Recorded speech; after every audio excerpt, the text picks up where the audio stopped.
Muy buenas tardes, amigos, amigas, bienvenidos a este su programa Psicoterapia Transpersonal, un paradigma nuevo en tu vida.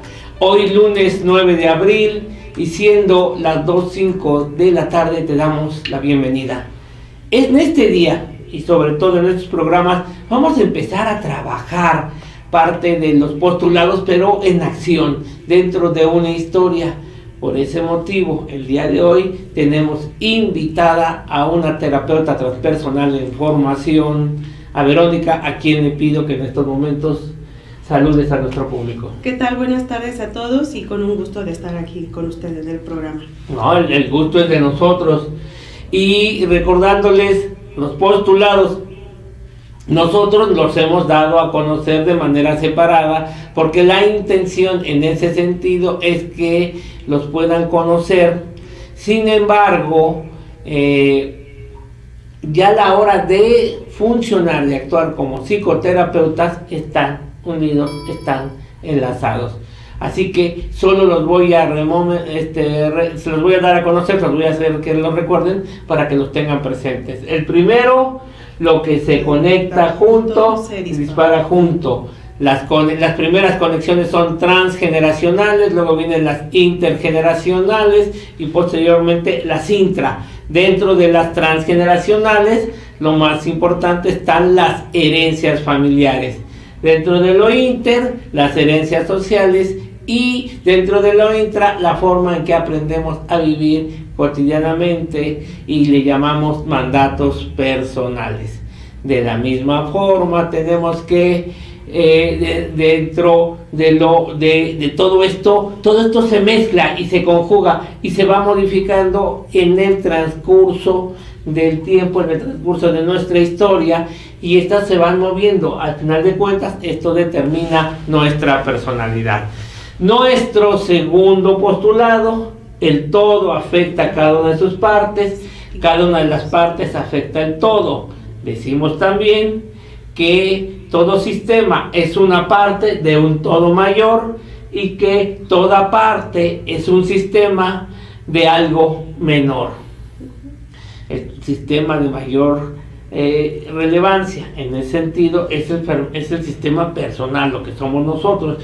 E inmediatamente, por ser entes sociales, es el sistema familiar.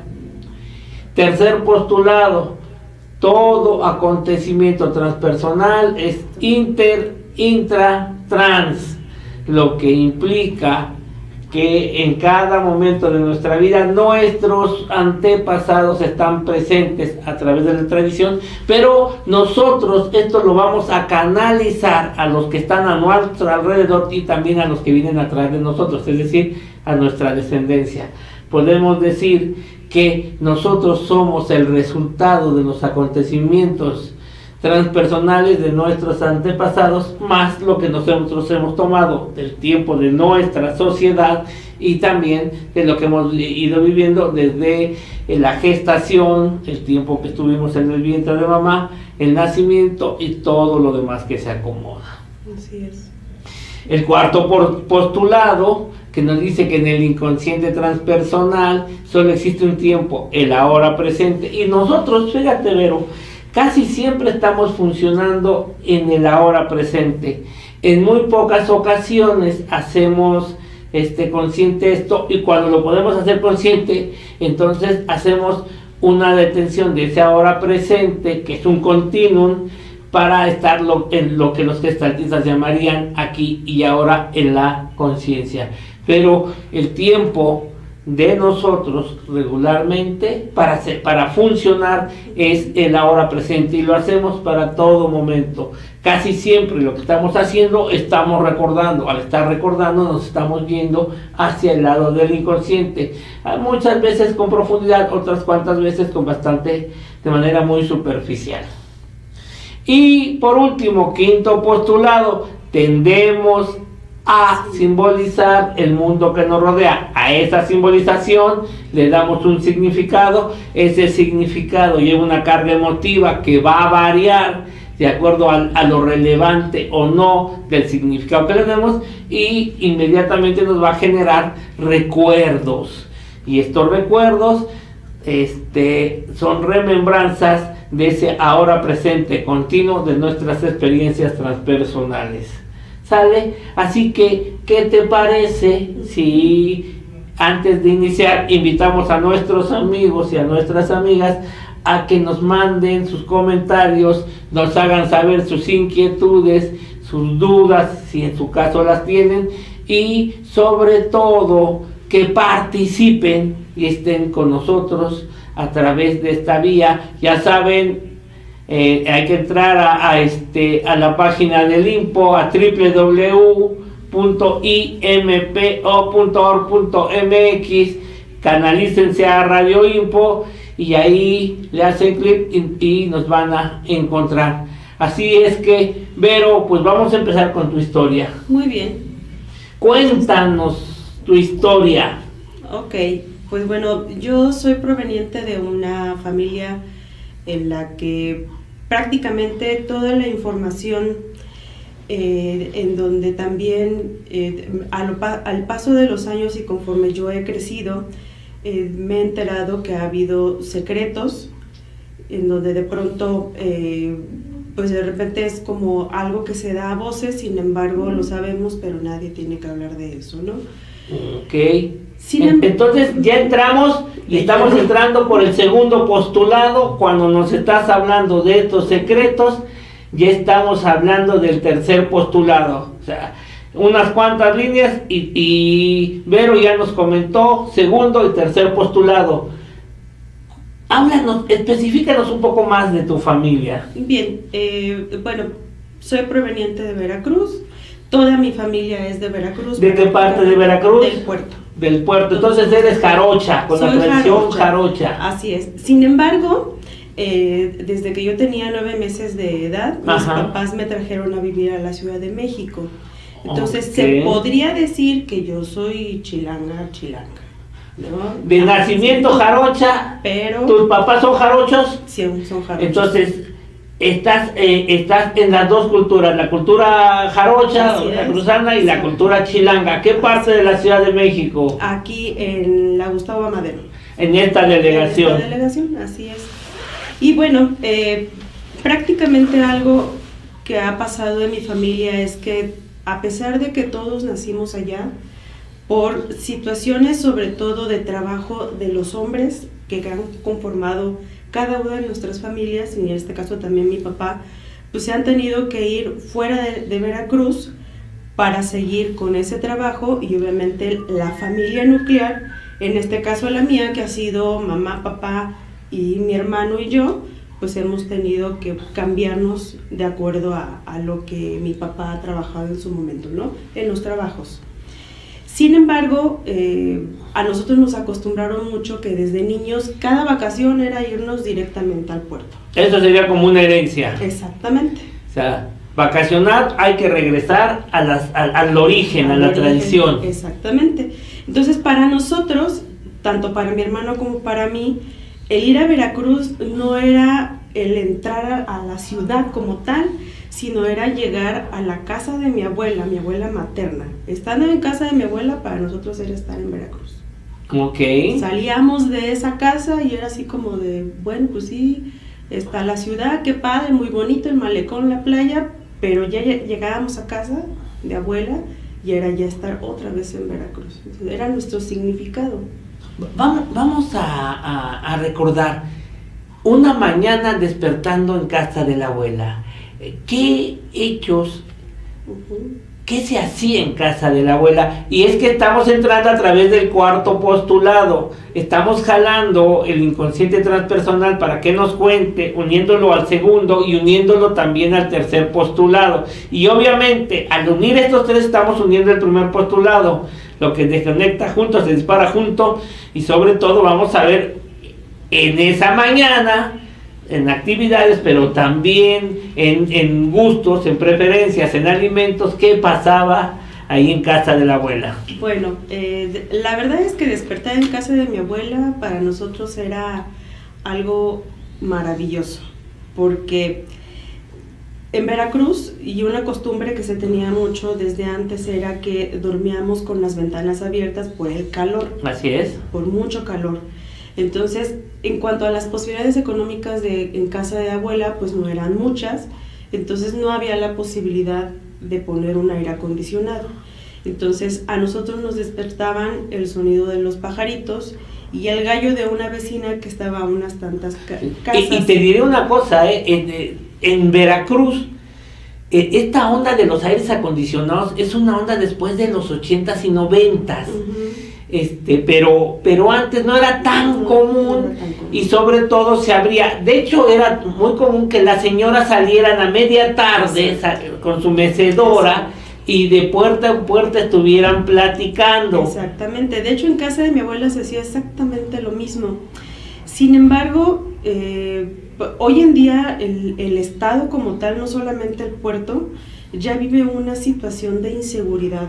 Entonces ya las puertas de las casas ya no se mantienen abiertas, y era algo que a mí me gustaba, porque después de despertar, levantarme, irme a bañar, me vestía, bajando las escaleras, lo primero que yo veía era ya la puerta de la casa de la abuela abierta.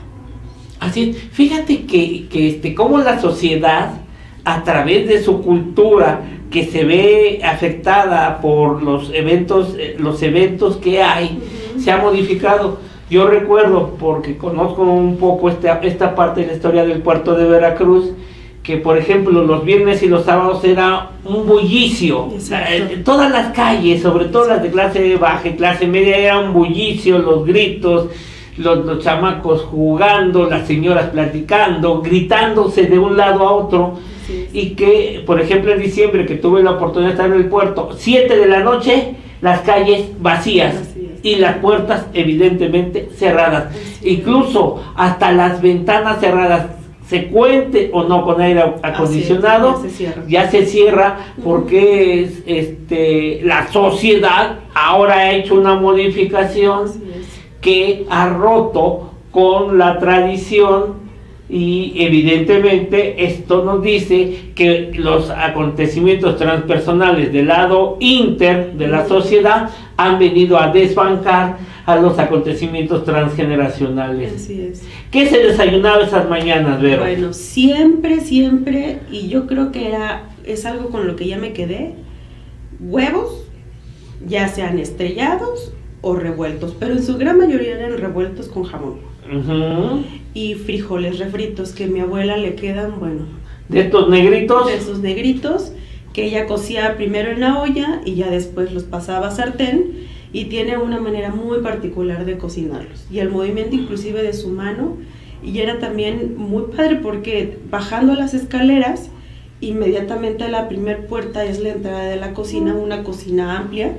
Y entonces ahí podíamos ver todos a que la abuela ya estaba cocinando los frijoles. Y quiero decirte que también es una tradición muy veracruzana. Y de otros lados del país, la cocina es grande.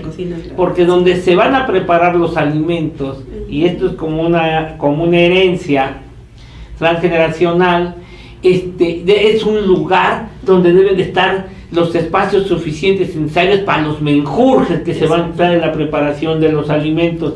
Y fíjate que me recuerdas esta parte que es muy común en el puerto, los frijoles refritos. No sé si a ustedes lo acompañaban con las conchas para hacer las famosas bombas, que para la Ciudad de México no son comunes, porque se oye contradictorio que una concha con frijoles refritos, pero les quiero decirles que son exquisitas. Exacto, sí, son muy ricas. Yo de manera personal no las acostumbraba, pero ahorita me estoy dando cuenta que en esa tradición que hay en Veracruz y en cada una de las familias, y en mi familia también, yo me caso con un hombre que le encanta lo salado con lo dulce. Ok. Entonces ahí ya se conectó algo conmigo y mi historia. Claro. Bueno, y algo también muy tradicional, que aunque a mí no me lo daban de niña, pero ya conforme fui creciendo ya se me otorgaba, era el café con leche. Sí, el lechero. Siempre el lechero, siempre. Entonces, en la mesa de la abuela era todos los lugares ocupados porque eran vacaciones y venía la familia de visita. Y repito, estar en la casa de mi abuela era estar en Veracruz. Después de ese desayuno, generalmente las tareas eran mis tías, mi abuela, a la cocina, porque ya se recogió la mesa, ¿no? Y para nosotros, siendo niños, era ya empezar a jugar con mis primas. Entonces ya tanto mi hermano, que era un poco más con uno de mis tíos, que el último de mis tíos que tuvo para nosotros, hijo de mi abuela, es una diferencia de edad de unos 2-3 años. Era más primo que tío. Era más primo que tío, exactamente. Entonces él se iba con mi hermano. Recuerdo mucho que en esa época teníamos un gallo que había adquirido mi abuela, y mi hermano siempre lo cargaba aquí. Entonces estaba con el gallo y yo me iba con mis primas.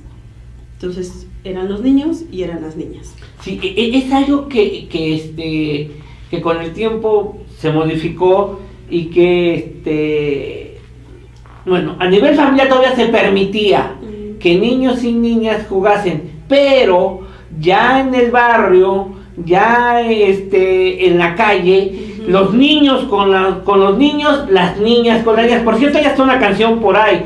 No es exclusivo del estado o de Veracruz o del puerto, pero no se acostumbra que los niños y las niñas que no son de la misma familia estén conviviendo juntos. ¿No se encaminaban hacia Villa del Mar o hacia el Malecón a bañarse? De repente, si era sobre todo el día domingo, era casi de ley que ya llegaban las tías. Principalmente eran 2 hermanas de mi mamá. Generalmente, y era muy curioso, mi mamá y mi papá dejaron de ir de vacaciones con nosotros ya cuando nosotros estábamos en etapa adolescente. Entrando a la adolescencia, ya mis papás dejaron de ir. Entonces era mi tía Alejandra, mi tía Fela, mi abuela, mis primas, mi hermano, mi tío, que bueno, funcionaba más como primo, y todos nos íbamos a la playa.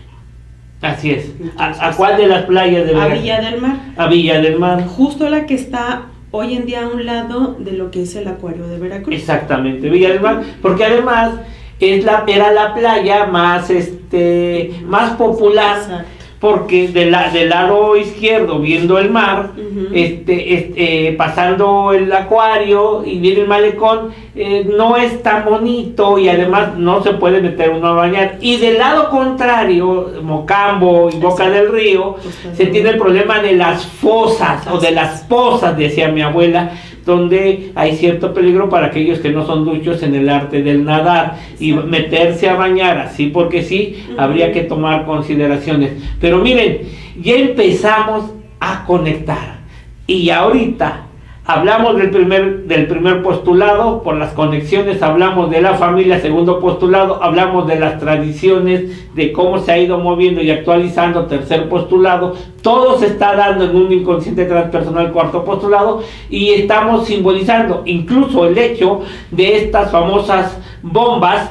Y el comentario que nos hace el Vero de que te casaste con alguien que le gusta estos dos, o sea, una forma de encontrar el mundo. Y quiero decirles que en México hay una, no tradición, pero se empezó a generar algo interesante a través de un platillo que se llama chilangas. El origen es veracruzano, pero de ese platicaremos un poquito más ahora que regresemos de este corte. No te vayas, estamos con Vero y estamos analizando la historia de Vero a través de los postulados, aquí en tu programa Psicoterapia Transpersonal, un paradigma nuevo en tu vida.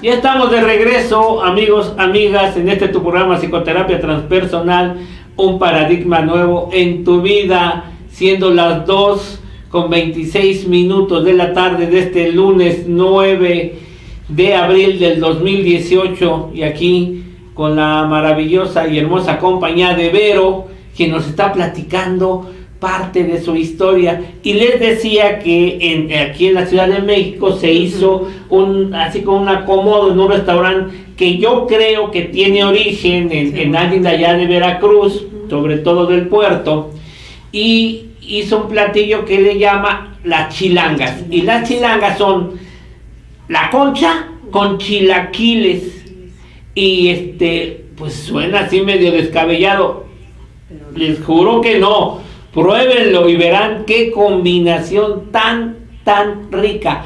quiero hacer una aclaración. Los chilaquiles en las chilangas no llevan cebolla, o sea, no se le pica la cebolla como se acostumbra en los chilaquiles solos, pero sí llevan la crema. Todos los chilaquiles, pónganlo en una concha y pruébenlo. Y compártanme si no es exquisito la combinación de sabores. Bueno, ¿qué más tenemos en esta historia? Bueno, pues después de que jugábamos un rato, yo recuerdo mucho que mi abuela, bueno, hoy en día ya no es tanto, pero ya es como muy esporádico. Mi abuela es costurera. Ok. Entonces ella, a un lado de la mesa, que ya era una puerta que daba hacia donde ella tendía su ropa, estaba su máquina de coser. Entonces recuerdo mucho que cuando ellas ya terminaban las labores de, por ejemplo, lavar los trastes del desayuno, ella iba y se sentaba un ratito en la máquina. Nosotros la podíamos ver porque en el espacio donde estaba la sala era suficiente para que nosotros estuviéramos jugando ahí. Bueno, quiero decirte que en el puerto de Veracruz, sobre todo en lo que se refiere a la clase media-baja, casa donde la mujer principal no tuviera máquina de coser, como que no era bien visto. Pudiese ser una máquina de coser sin motor, de esas de pedal, mecánicas, pero tenía que haber una máquina de coser, era obligado. De hecho, mi abuela tenía la de pedal. Y de repente, si a lo mejor mi mamá se lo pedía como favor, de repente me llamaba y me tomaba medidas, entonces era para hacerme vestidos. Sí. Generalmente yo recuerdo que mi forma de vestir en ese tiempo era siempre vestido de tirantes, con moñitos aquí, un amarre en la cintura, me llegaban abajo de la rodilla y siempre guaraches. Siempre recuerdo que era la forma en cómo me vestía. Era la forma en que la familia concebía que tenía que ser tu vestido. Y esto que nos comenta Vero, que pertenece al tercer postulado, es clave, porque la ropa, sobre todo en el puerto, de la clase media-baja, no se compraba en tiendas, sino se hacía en casa. Lo que se compraba era la tela, y entonces en el puerto había grandes almacenes de tela. Y claro, estaban los otros almacenes, pero no eran tan socorridos o tan buscados por la gente como el de la tela. Y eso de estar consiguiendo los retacitos de los cortes era una tarea que se encomendaban las mujeres para prepararse su ropa. Y la ropa va desde la ropa interior hasta la ropa de fiesta, la que se preparaba. De hecho, la ropa interior, el caso del calzón, y el short para bañarse en el mar era el mismo. Así es. Entonces no había que el calzón y lo otro, sino era ese shortcito o esa especie de shortcito que servía para las dos cosas y para andar en la calle si se quería. Exactamente. Y bueno, ahorita que habló de la ropa interior, recuerdo que de repente cuando hacía mucho calor, yo tenía de niña unos calzoncitos que en la parte de atrás eran unos solanes. Sus solanes. Y en medio era una cara de payaso. Y recuerdo mucho que en ese entonces, de ese entonces y a la fecha, siempre han tenido mascotas, perros o perras, ¿no? Dependiendo. Y recuerdo que en ese entonces había una perra que cada vez que me veía caminar en mi ropa interior, ella iba y me mordía, ¿no? Entonces era el relajo con la perra, porque pues nosotros... Le llamaba la atención la cara de payaso. Exactamente. Y bueno, algo también muy tradicional era que ya cuando estaba la puerta abierta, llegaba el del periódico del dictamen, que era el periódico, el periódico de Veracruz. Y entonces ya llegaba y se lo entregaba a mi abuela y ya lo dejaba justo en la mesa del centro. Y se acostumbraba que cuando ya llegaba mi tío de trabajar, que él era contador en ese entonces, y trabajaba hasta mediodía, y cuando llegaba a las 3 de la tarde, lo primero que hacía era agarrar el periódico y sentarse a leerlo. En lo que esperábamos a que otra vez abuela sirviera la comida y todos nos volvíamos a sentar. ¿Qué recuerdas de lo que comías en ese tiempo? A ella le gustaba mucho hacer caldo de pollo, o sea, era un calor, pero había caldo de pollo. Y estaban los frijoles otra vez refritos, que no podía faltar en la mesa. ponía pan bolillo, pero allá se le llaman o michas o la telera, ¿no? Sí, Es el nombre tradicional. Es que el bolillo es uno y la telera es otra. Entonces en Veracruz se acostumbra mucho más la telera. Exacto. Y no es tan usado el bolillo como es el caso de la Ciudad de México, donde se come más bolillo que telera, y regularmente se piensa que la telera está específicamente para las tortas, aunque en la Ciudad de México se preparan tortas y no tortas con el bolillo. Exacto. Y bueno, le quedaba muy rico el mole. Hacía mucho mole, también hacía chilaquiles, le quedaban, híjole, deliciosos, y también es algo que quedó muy marcado en mí, porque hoy en día al lugar donde voy, yo pido chilaquiles y hay. Si no, bueno, otra cosa. Tinga de pollo también era tradición. ¿El caldo de pollo llevaba verduras? Sí, llevaba ejotes, calabaza, zanahoria, papa, llevaba chayotes, y no podía faltar los elotes. Elotes. Así cortaditos. ¿Recuerdas si le ponían un chile chipotle? Sí. Porque a este caldo de pollo, allá en el puerto se le conoce como caldo tlalpeño. Así es. Y entonces, este chile chipotle le da un sabor buenísimo, y más agregándole su limoncito, no, hombre. Era muy, muy rico. Y también ella, aparte de la tinga de pollo, acostumbraba mucho a que uno de mis primos, cuando después de tiempo nació, siempre había como una comida especial para él, que eran los frijoles con arroz. Porque también el arroz blanco no podía faltar. Y los plátanos fritos también, de repente los ponía en el centro de la mesa. Para todos. Recordando que los frijoles con arroz, o sea, el arroz blanco con los frijoles negros, se conocen como moros y cristianos, o moros con cristianos, algo hay así, y es un platillo muy típico, sobre todo acompañado con los plátanos machos fritos. Exactamente. Y que por cierto también es exquisito. Fíjense, ya les estamos comentando un montón de cosas de los alimentos comunes y tradicionales veracruzanos en el mejor de los horarios, el horario de la comida. Así es. Y también otro caldo que a ella le quedaba maravilloso era el caldo de pescado. Híjole. O la jaiba también. Ok. También. Jaiba era también una tradición, pero generalmente era más en sábado o en domingo, que ya era cuando todos los que trabajaban entre semana ya se podían reunir en casa de la abuela. Y entonces de repente la reunión en domingo no faltaba. Y era estar ahí, tíos, primos, ya de manera general, pero era más con la familia de mi mamá. ¿Qué tal se acompañaba el traguito en las tardes del sábado? Exactamente, había siempre, recuerdo en ese entonces, Corona, cerveza. Era lo que había como acompañamiento, claro, para los adultos.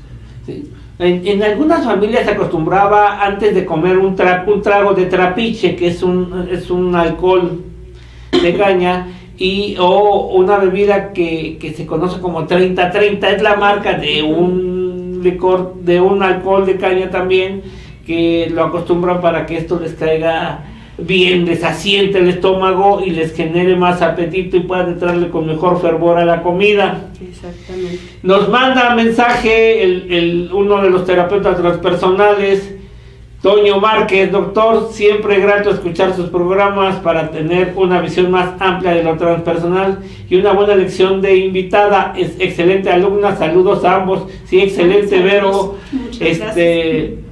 Formándose ya muy avanzada, ya faltando poco para que egreses. Así es, y emocionada por lo que va a suceder en 2 meses. ¿Qué va a suceder en 2 meses? Pues ya salimos de la escuela. Ya unos pasos. Bueno, retomando, recuerdo mucho que después de la comida ya era una división muy marcada entre una de mis tías, Alejandra, y mi abuela, que se quedaban en casa para ver novelas. Y nosotros ya salíamos porque con todos los demás niños del barrio era muy común jugar el bote pateado. Ajá. En ese entonces jugábamos a las escondidillas y había un juego muy tradicional en nosotros que se llamaba el stop, Sí, sí, sí. ¿sí? Dibujamos la rueda y ya los países. Escogían un país. Exactamente. Y entonces ya ahí se juntaba todo el juego. Y a veces, cuando era sobre todo en fin de año o inicio de año, se juntaban los adultos que vivían ahí, incluidos mis tíos, para jugar fútbol. Entonces, o era de fin de año o era el primer juego que se hacía el 1 de enero de cada año, que ya se hacía una tradición. Y era muy común ver en las calles Exacto. mucha gente.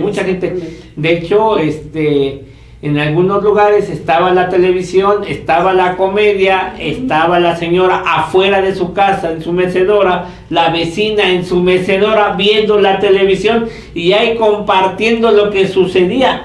De hecho, en algún momento me tocó ver a algunas vecinas decirle, mira, este desgraciado, lo que le va a decir. Era un convivio. Yo decía, ¿qué está pasando? Bueno, pues que estaban viendo la televisión. Exacto. Que se encontraban adentro de sus casas. Exacto. Pero también había algo muy particular, que de pronto había uno que otro adulto en la casa afuera. Entonces, eran una de esas sillas que eran tejidas a mano. Sí. Entonces se sentaban en eso como tipo, no eran mecedoras, no recuerdo el nombre de esas sillas. Sin embargo, era muy común que se sentaran en ese tipo de sillas, como una forma de estarnos viendo a todos los que estábamos afuera. Y también recuerdo mucho que tiempo después, pero de niños, era primero pura tierra, porque obviamente no había como el recurso en ese entonces para que todos los vecinos se juntaran y se pavimentaran. Pero después se pusieron los famosos chinos, que eran unas piedrotas, ¿no? Ya no había tierra, ahora habían chinos. Ya eso yo lo recuerdo hasta llegada la secundaria, cuando yo ya dejé de ir a Veracruz. Porque obviamente, otra vez por cambio de trabajo de mi papá, nos fuimos a vivir a Celaya. Entonces ya la distancia ya cambiaba en las circunstancias. Nos dice Héctor Villalba, un saludo, excelente semana, y qué bonito es que ustedes hablen y den información muy importante. Es del grupo 22A. Es posible que sea de la carrera de psicología. A ver si Héctor nos escribes y nos comentas de qué carrera eres. Y amigos, como ustedes se han dado cuenta, hemos estado rascando en los postulados. En primera instancia, todo lo transpersonal, todos los acontecimientos transpersonales, junto con los acontecimientos en los tres órdenes, lo que es la familia. No hemos dejado el sistema y las conexiones del primer postulado, junto con ello, lo que se conecta junto, se dispara junto, y la forma en que percibimos el mundo que nos rodea, y que en este caso es hasta ahorita las tradiciones que hablan del puerto de Veracruz, que hablan de la Ciudad de México, esta forma en que se fueron amalgamando, y ahorita viene la parte de Celaya. Pero no olviden que Vero nos habló de secretos, entonces regresamos abordando alguno de esos secretos o parte de los secretos o lo que Vero nos quiera comentar. ¿Sale? No se vayan, regresamos en unos momentos.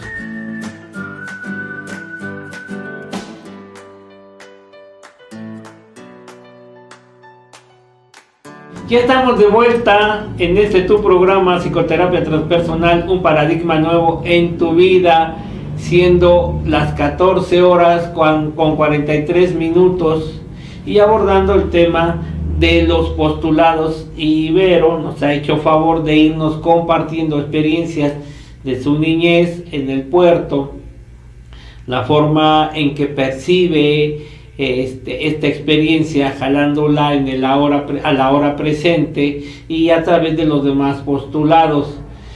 Había quedado desde el principio del programa un comentario que hizo Vero con respecto a los secretos, recordando que los secretos son acontecimientos transpersonales que producen vergüenza y dolor y vergüenza, y que por ese motivo en la primera generación se entierran a lo que nosotros llamamos fosa.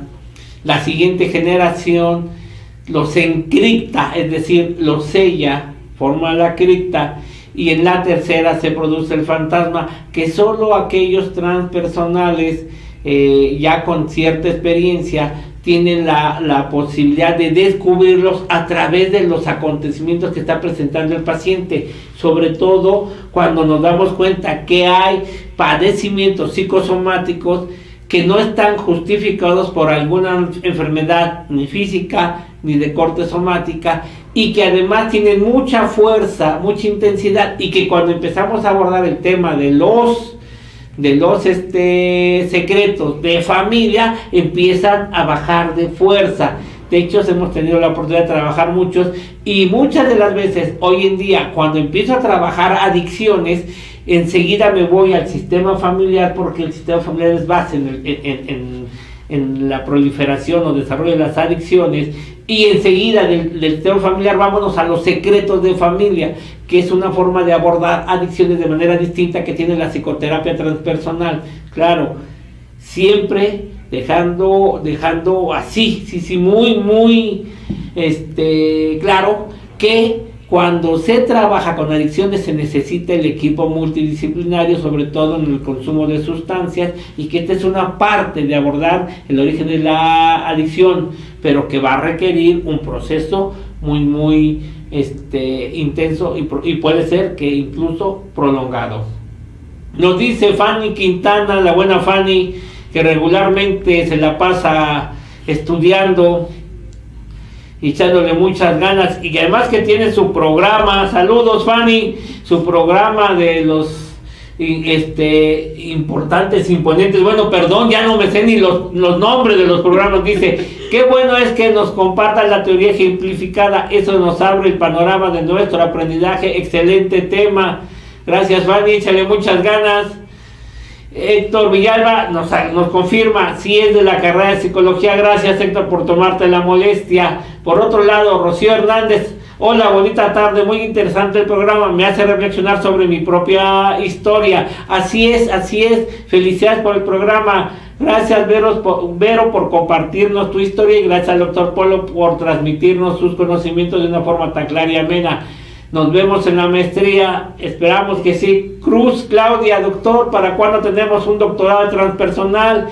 Ya realicé la licenciatura, posteriormente la maestría, y ahora quiero cubrir el doctorado con ustedes. Mira, Vero, no da y no tendría sentido hacer un doctorado que todavía no tiene los elementos. Pero Vero, hemos empezado los trabajos para la formación del colegio de psicoterapeutas transpersonales, certificado por la Secretaría de Educación Pública, y todo este año vamos a dedicarnos a hacer ese trabajo. Todos aquellos que cuenten con su cédula profesional, por favor pónganse en contacto con nosotros, principalmente con un servidor. Ya saben, el teléfono 63 93 11 00, y también está trabajando Erika, quien hoy me está apoyando como asistente, para que le hagan saber que tienen su cédula. Necesitamos una copia, necesitamos que nos firmen un documento, de tal manera que se conviertan en socios fundadores del Colegio de Psicoterapia Transpersonal, que nos va a permitir dictar las normas sobre el uso de esta psicoterapia, y no vengan personas que sin un conocimiento sólido quieren hacer de la psicoterapia más bien una especie de pseudociencia, y que por mucho hemos estado cuidando todos estos años para que tenga una base, como hemos dicho, científica, y una base espiritual, porque la ciencia y la espiritualidad no están separadas. Eso lo hizo Descartes, lo hizo Newton, porque había una razón de ser, pero hoy en día es fundamental que se vuelvan a unir, que sea una ciencia con espiritualidad, que nos permita ser mejores seres humanos, y que por mucho tenemos conflictos muy severos derivados de esta experiencia. Pónganse en contacto con Erika o con un servidor. Vamos a formar este año el Colegio de Psicoterapia Transpersonal para poder certificar, ya no solo contar con la cédula profesional, sino hacer las certificaciones y la reglamentación con respecto del uso de esta psicoterapia. Y la única vía es registrándola ante la Dirección General de Profesiones de la Secretaría de Educación Pública. Así que vamos a continuar, pero hablemos de secretos. Bueno, ahorita en lo que se dio el corte recordé dos. Ok. Uno que es un tanto como general, Ujú. que se dio por parte de la familia de mi mamá.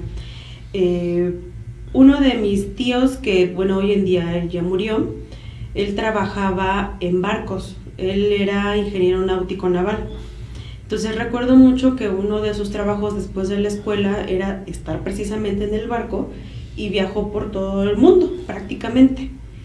¿Qué hacía realmente? No sé. No, pues yo siendo niña no tenía el conocimiento de, pero era un familiar muy importante para nosotros porque por los largos periodos que él se iba, cuando regresaba, pues a todos nos daba gusto ver al tío Pepe, que ya regresaba de viaje y del mar, prácticamente. Pero en uno de esos viajes, y yo me enteré ya estando en la carrera de la licenciatura en psicología, mi mamá me lo contó, que en uno de sus viajes él conoció a una chica en Brasil.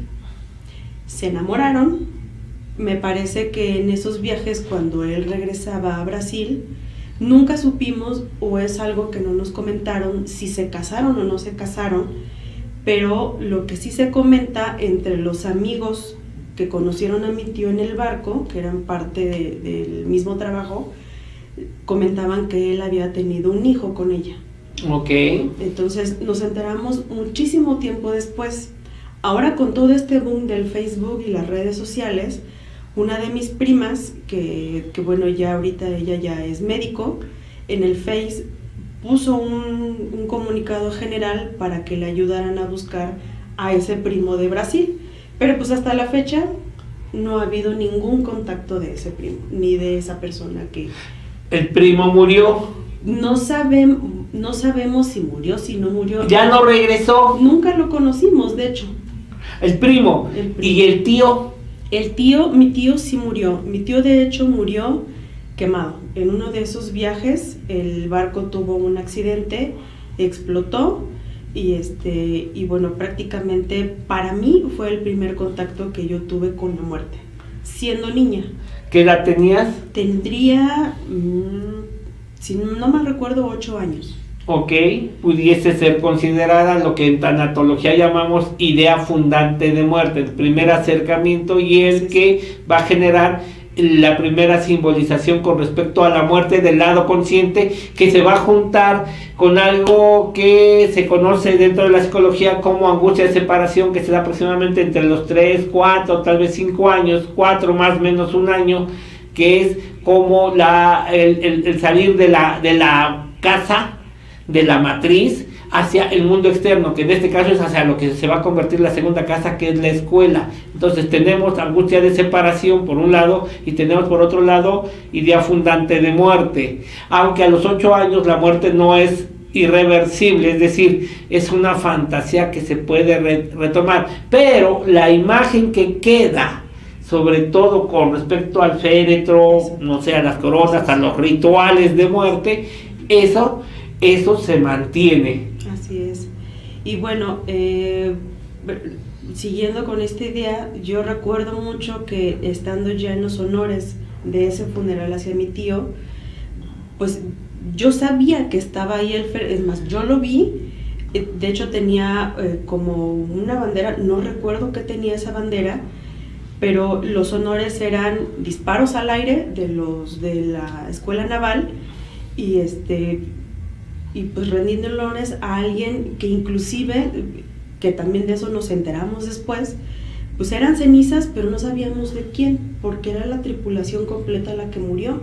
Entonces lo que se comenta es que el capitán, estando en pleno mar, bajando pues a la gente que podía hacia una lancha para ponerse a salvo, pero obviamente pues ya lo que recogieron eran cenizas. Entonces no sabemos si en esa caja eran cenizas de mi tío, o de quién pudo haber sido la ceniza, o de quién pudo haber sido, o inclusive material del mismo barco, no sabíamos. Ok, nos comentas también que ese secreto en lo general y que la verdad, con la información que nos das, no podemos definir si hay un secreto ahí, solamente que hay un dicho, de lo no dicho, que es un elemento de lo transgeneracional con respecto a algo que pudo o no suceder, lo vamos a dejar como lo no dicho. Okay. Y vamos a separarlo de secreto porque no tenemos elementos para definir un secreto. ¿Qué más secretos tenemos? Bueno, ahora por parte de mi papá, había creo que era primo de mi papá, le llamaban Huicho, él lo conocían como Huicho. Entonces yo recuerdo mucho que cuando éramos niños, inclusive mis papás no nos llevaban mucho a casa de mi abuela paterna, por esa situación que se vivía allá. Lo único que nos enteramos a voces, que no era, inclusive hoy en día yo lo puedo confirmar, es que a ese tío, a ese primo de mi papá, lo correteaban mucho en Veracruz. Y recuerdo mucho que mi mamá me contó que hubo una ocasión en donde él, en la calle, o una de las calles más importantes de Veracruz, que es Independencia, que corre desde el malecón hacia la parte sur de la ciudad, a él lo amarraron de los pies en una camioneta y lo arrastraron por toda esa calle. Lo único que supe es que él tenía un trastorno que era psiquiátrico, la verdad es que no sé cuál. No, nunca nos dijeron qué era como tal, pero que él tenía cambios en su comportamiento. Entonces, en una de las cosas que seguramente algo sucedió, la sociedad o la gente se enojó con él y fue lo que le sucedió, lo que le pasó. Lo amarraron de sus pies y lo arrastraron por toda esa calle. Okay. Pero ya después era una de las cosas que no podíamos hablar y que no podíamos preguntar. Y hoy en día es algo que ya no supimos porque, bueno, mis abuelos ya murieron y ese tío pues ya no tuvimos contacto jamás con él. Posiblemente ahí sí estamos en presencia de un secreto, y en el caso de ustedes, como segunda generación, si en la primera no se habla, en la segunda no se comenta, en la tercera no se piensa. Y no se habla, no se comenta por el secreto, por el dolor y vergüenza, en la fosa. No se comenta porque se tiene que encriptar, y se encripta por lealtad familiar, porque todo se vale menos atentar contra la familia, aunque el acontecimiento en sí mismo, visto desde afuera, no lo haga. Para los integrantes de la familia y sobre todo para aquellos que tienen más peso, ese tema no se toca, no se comenta, no se dice, y entonces se va a trasladar la energía de ese acontecimiento, se va a trasladar hacia la siguiente generación y nos va a dar como resultado un fantasma. Así es. ¿Algo más que nos quieras compartir, Vero? Pues prácticamente decirles que mi familia es muy transpersonal, no por azar ni causalidad estoy en esta carrera. Ajá. Y la elegí como tal de una manera inconsciente, pero yo hoy en día ya muy consciente de dónde estoy pisando.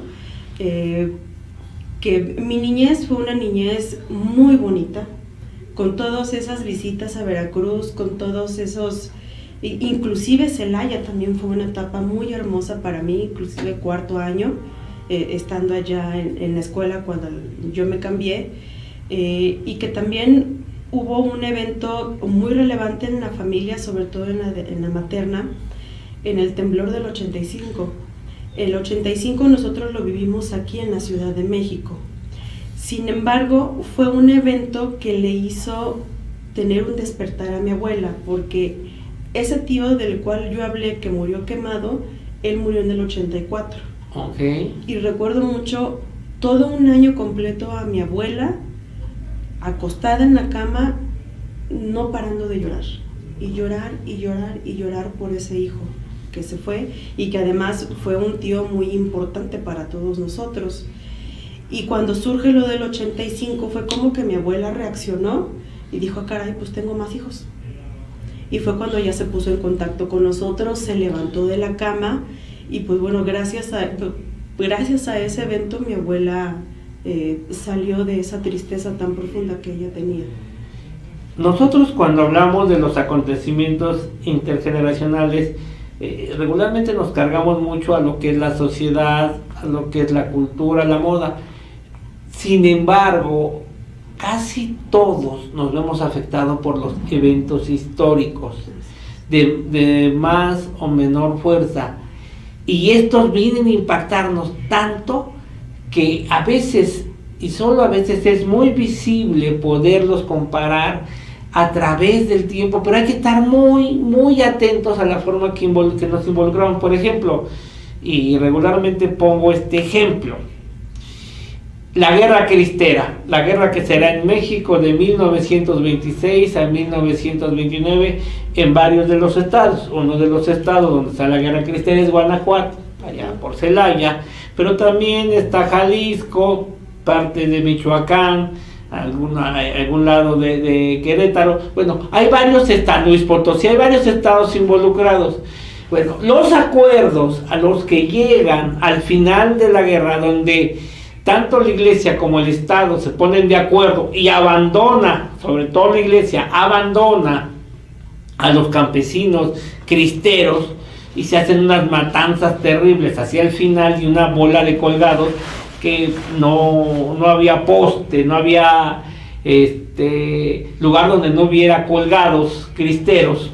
Las últimas batallas se pelearon fusiles contra machetes, fue tremendo.